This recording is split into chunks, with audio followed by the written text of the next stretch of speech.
Hello everyone, welcome to Savi's Palette. My name is Savita and today I am excited to show you all how to make my all-time favorite dish, Uppittu or Upma, which is typically made with rava. And since I'm gluten-free and I can't eat rava, I have found this excellent millet which is a perfect replacement for rava. The millet I'm going to use is called Barnyard Millet. In Indian stores here, you can get them as Moraiyo, and that's a Gujarati term for this millet. The other thing I'm going to use in my Uppittu is what's called Avarekal. It's also called Hyacinth beans in English. Avarekal is a very typical Bangalorean vegetable. It comes out during the winter months of December, and when you get it fresh and you peel it out, the smell and the aroma is amazing. However, in US, we don't get the fresh hyacinth beans or Avarekal, but we do get excellent frozen one where you get them really nice and tender, and I'm going to use that in my recipe today. And let's go ahead and get started. So I wanted to quickly show you the two things I'm going to use today. This is the millet I'm going to use. Like I said, it's called Moraiyo, but you can also buy bigger packets of Barnyard Millet. It's the same thing. I just want to show you the texture of this millet. Almost like rava. It looks just like rice rava. And the other thing which I talked to you about, which is the Avarekal or the hyacinth beans.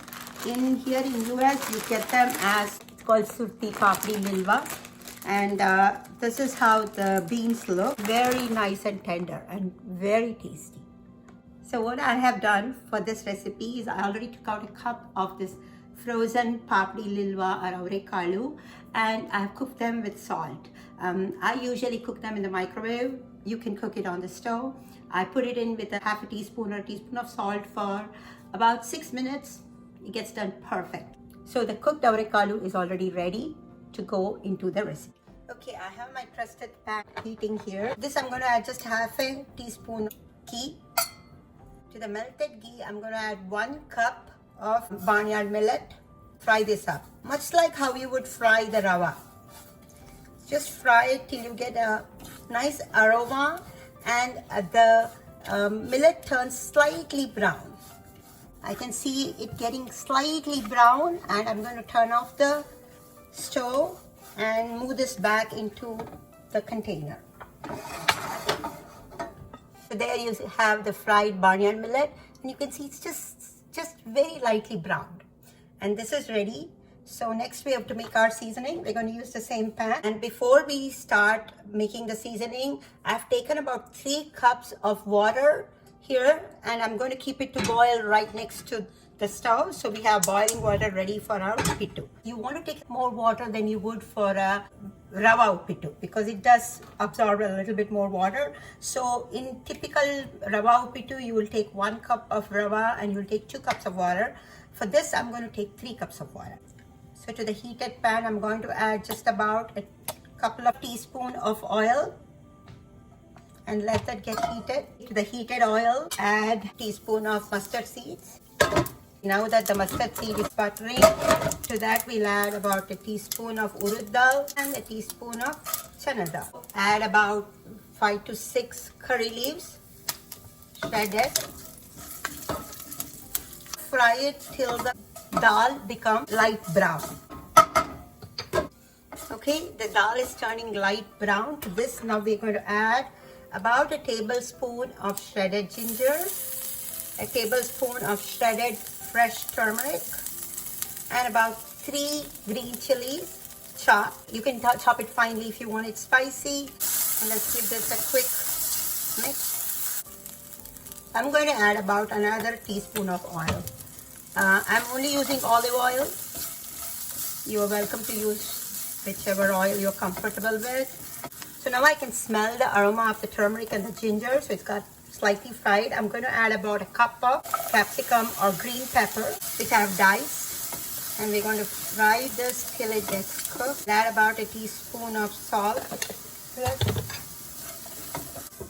Let's cover it up and cook it for a couple of minutes till the green pepper is cooked. So yeah, for most part, the green pepper or the capsicum is cooked. I added just about a sprinkling of water to make sure it doesn't dry out. And now to this, I'm going to add the hyacinth beans or the Avarekal. This is 1 cup of frozen Avarekal, which has been cooked. So let's mix this up. Add another teaspoon of salt. Let's mix all this up to blend all the flavors together.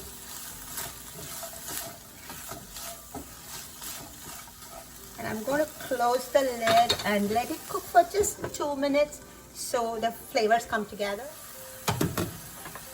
Okay, it's been 2 minutes and my mixture is all ready. And I'm going to give this a quick taste to see if it's fully cooked. Yeah, it's perfectly cooked. Add the water which has been boiling to this mixture. So to this boiling mixture, I'm going to add the fried barnyard millet slowly with constant stir. Mix this up well. And now we're going to close this and let the millet get cooked. Unlike rava, this takes a little longer time to cook, so you have to give it a few minutes to cook. Okay, it has been exactly 6 minutes and it's almost cooked.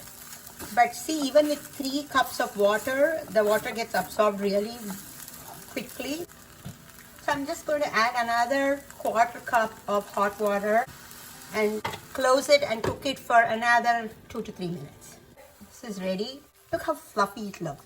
The final step is I'm going to turn off the stove, add about a tablespoon of freshly squeezed lemon juice, or 2 tablespoons of finely chopped cilantro, add a few roasted cashew. Let's mix in about 2 to 3 tablespoons of shredded coconut. We'll mix it all up. Avarekal Barnyard Millet Uppittu is ready to be tasted. So one way we serve all our Uppittu and Keistebad dishes is to put it in a container like so.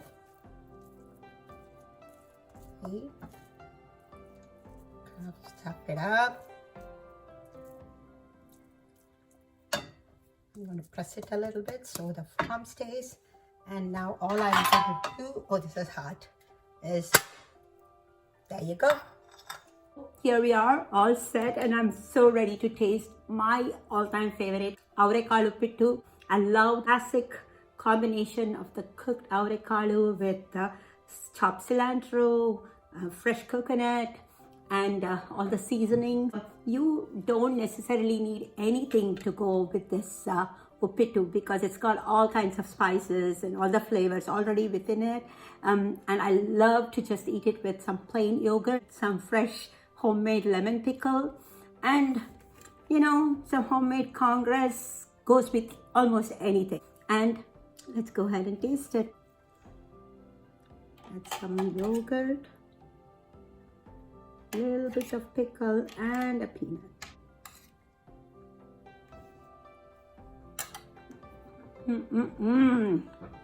Super delicious. So thank you all so much for watching Savi's Palette. I hope you like this recipe and I hope you get to try it out. Like, share and subscribe. Bye-bye.